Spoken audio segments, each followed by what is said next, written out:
सुनकर शायद विश्वास न होगा, हमारे पूज्य सदगुरुदेव श्री पहाड़ी बाबा महाराज, खाकचौक वाले महाराज जी, उनकी सैकड़ों ऐसी घटनाएं जो एक जगह बैठे बैठे सैकड़ों हजारों योजनों की बात वे बैठे बैठे जान जाते थे।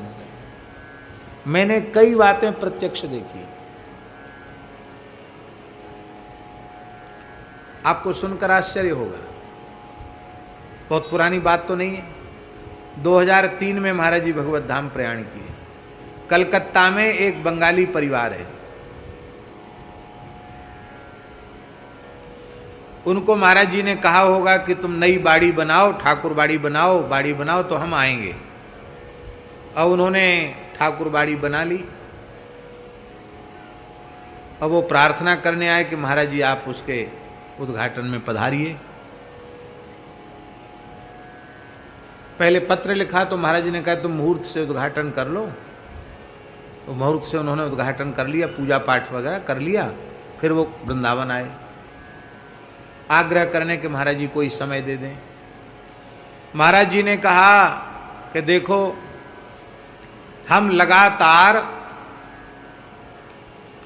62 वर्ष तक कलकत्ता गए हैं। कितने वर्ष तक? लगातार 62 वर्ष तक हम कलकत्ता गए हैं। अब हम नहीं जाना चाहते, अब हम वृंदावन से बाहर नहीं जाना चाहते। हमारे लिए बोले कि हमने इनको महंत बना दिया है। अब ये जब जाएंगे, पहले हम गुरु पूर्णिमा वहीं करते थे, जब ये जाएंगे तो इनकी पधरावनी हो जाएगी, हम तो जाएंगे नहीं। अब जमुना जी का किनारा नहीं छोड़ना, अब नहीं जाएंगे, मना कर दिया। तो उनकी छोटी बच्ची थी,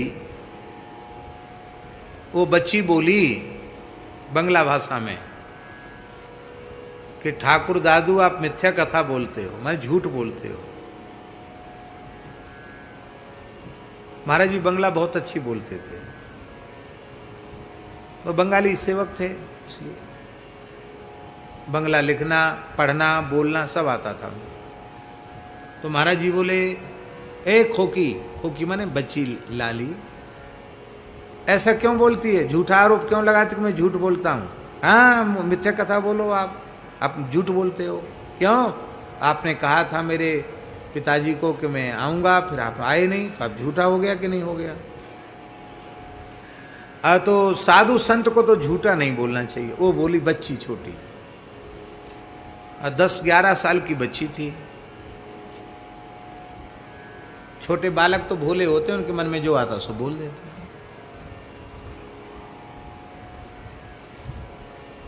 ये बात भी मेरे सामने हो रही थी। और दूसरे दिन सवेरे महाराज जी चाय पी रहे थे। हमारे केशवदास जी तो बहुत समय रहे वहाँ पुजारी के रूप में।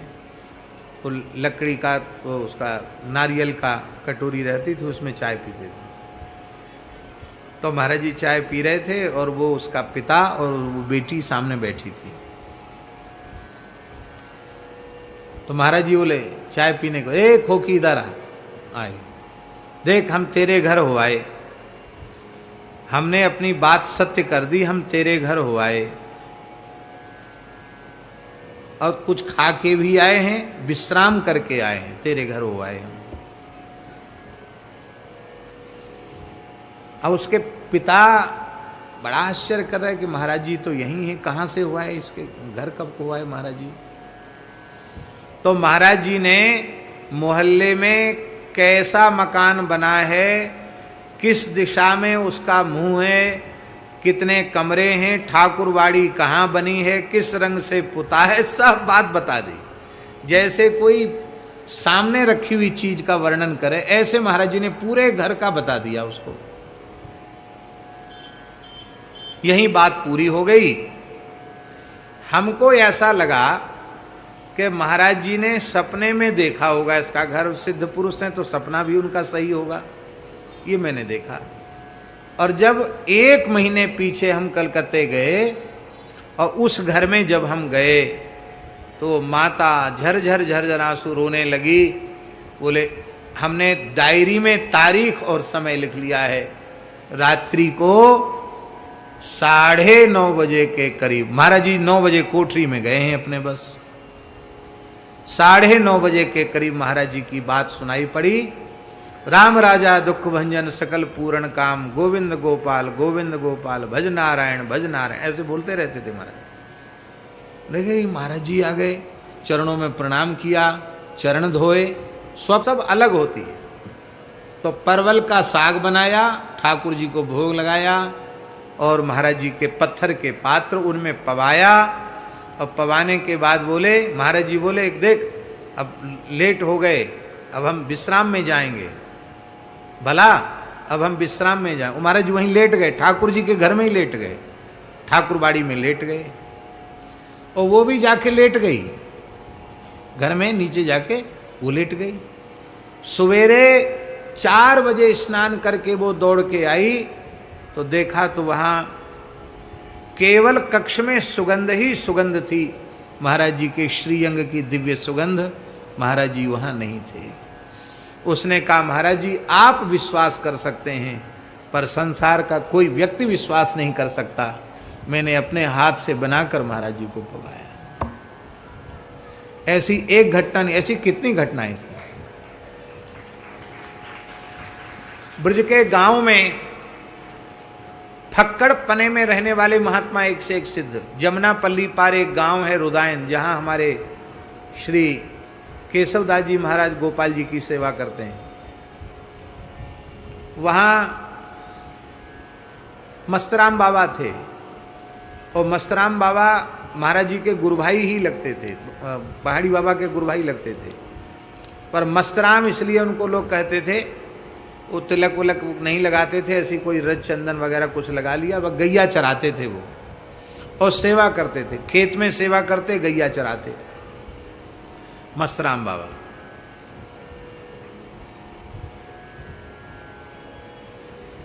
धूना पर बैठे थे, रुदायन गोपाल मंदिर की घटना है।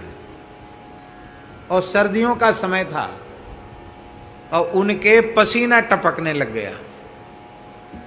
तो ठाकुर साहब सामने बैठे थे, एक पंडित जी थे वो बैठे थे, ये लक्ष्मी नारायण पंडित जी के पिताजी, पहले लक्ष्मी नारायण पंडित जी थे ना, उनके पिताजी या दादाजी के समय की बात, वो बैठे थे।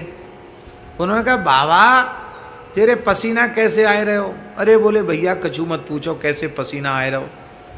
तो बताया उन्होंने कि इतने कोस दूर पे एक ब्रजवासी बैलगाड़ी में कुछ माल लाद के ले जा रहा था और बैलगाड़ी फंस गई मिट्टी में, कीच में, बैलों पर वो चल नहीं रही थी। हम वहाँ घूम रहे थे तो हमने धक्का लगाया, पूरी ताकत लगाई कि बैलों पे जोर न पड़े। तो गाड़ी तो निकल गई और बैलों को भी शांति मिल गई। तो उसमें हमने ज़्यादा जोर लगाया, उसी से पसीना आ गया। अरे बोले बाबा झूठ बोलवे को ठेको तेने ही ले राखे हो, अभी यहाँ बैठो बैठो तो बतरा रहे हो, कहे हम वहाँ गाड़ी खिंचवाए रहे हैं। तो बोले भैया मैं तो सांची बोल रहे हूँ, तो ये विश्वास ना हो तो जाके देख लो। वहाँ ठाकुर साहब थे, उस समय घोड़े चलते थे। तुरंत उन्होंने घोड़ा कसा और वहाँ पहुँचे तो उस किसान व्यक्ति ने कहा कि मस्तराम बाबा यहाँ ना होते तो हम तो, हमारे तो बैल मर जाते, हम तो परेशान है जाते। ऐसी अब यहाँ बैठे थे, वहाँ एक शरीर से वहाँ घूम रहे थे और देखने में ऐसे लगते थे कि बाबा कछु ना जाने से गांव के देहाती बाबा। गैया चराए हुए जा रहे मस्तराम बाबा।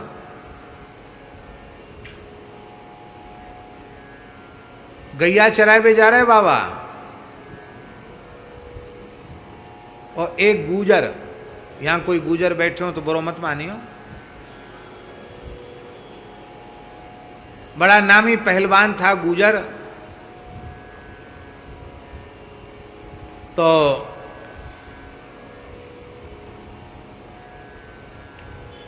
पहलवान कुछ मोटी बुद्धि के भी होते हैं। और फिर गूजर कहते नीम और करेला और नीम पर क्या कहते हैं, नीम चढ़ा। तो एक तो पहलवान है गूजर, तो बाबा को मखौल करते हुए, हंसी करते हुए, ए मस्ता बाबा कहाँ भैया, क्या बात है? रे बाबा बड़ी जोर की गर्मी पड़ रही है, प्यास लग रही हो तो पानी पी ले। कुआं पे नहा रहा था, बाल्टी से खींच खींच करके, पानी पी ले। और महीना था पूष का, भयंकर ठंड पड़ रही थी, कोहरा पड़ रहा था, भयंकर ठंड। और वो कह रहा है बाबा बड़ी जोर की गर्मी पड़ रही है तो प्यास लग रही है, कोई पानी पी ले। बाबा समझ गए मखौल कर रहा है। बोले भैया तू मुझे पानी ना पिवा पावेगो पहलवान, और तू स्नान ध्यान करके अपने काम में लग, तू हमें पानी ना पिवा। अरे कैसी बात कर रहे हो बाबा, मैं तो पानी ना पिवा पाऊंगो, पी ले तू, झिक के पी ले, कितने पानी पिएगो। बाबा बोले गिनती करके बाल्टी पानी पिवैयो। 1200 बाल्टी पानी पी गए बाबा। कितना पानी पी गए? 1200 बाल्टी पानी पी गए। उसके हाथ एकदम ठंड में शून्य पड़ गए, सारी पहलवानी का नशा चला गया। बोलो बाबा कुइया तो खलियाई, खलियाई माने इसका तो पानी खत्म होने वाला है, कुइया तो खलियाई और कितने पानी पीवेगो। बोले तू ही कह रहा हो कि पानी पी ले बाबा झिक्के। अरे कान खोल के सुन ले, हमारे पुरखा ऐसे है कि चुल्लू भर में समुद्र पी गए, अगस्त जी महाराज। इसलिए संतन से मखौल मत कर, हम समुद्र पीवे वारे हैं, कुइया में तू हमारा कहा हमारी प्यास बुझावेगो। चरणों में पड़ गया महाराज। बोले अब किसी साधु के साथ मखौल मत करना, नहीं तो समझना अभी तो तेने कर दियो फिर बुरो होएगो तेरो। अरे बाबा ऐसी मत बोले, हाँ तेरो बुरो होएगो फिर तू मखौल करेगो। ना बाबा मैं क्षमा मांगू, चरणों में प्रणाम किया। फिर बाबा बोले देख तू बुरो मत मानियो, हम काऊ ब्रजवासियों को दुख नहीं दें। तेरो अमुक खेत सूख रहे हो, मैंने तेरो खेत सींच दियो। यहां पानी पी रहे थे, वहां उसके खेत की सिंचाई हो रही थी। गुजर गया, देखा भैया उस खेत में तो पानी नहीं था, पानी सिंच गया। आके बाबा के चरण पकड़ लिए।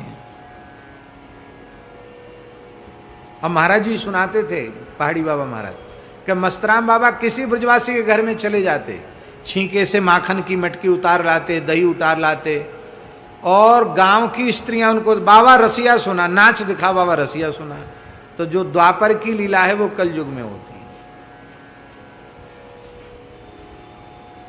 इस स्थान में भोजन कम करते थे, ऐसी घरों में जाके ब्रजवासियों घर में खाए आते, महेरी खाए आते, राबड़ी छाछ खाए आते, मस्त रहते, गैया चराते, न कभी माला फेरते दिखाई पड़ते, न कोई भजन पूजा करते दिखाई पड़ते, और सिद्ध पुरुष थे। अतीन्द्रिय ज्ञान इसको कहते हैं। धर्म और सदाचार की ऐसी महिमा है।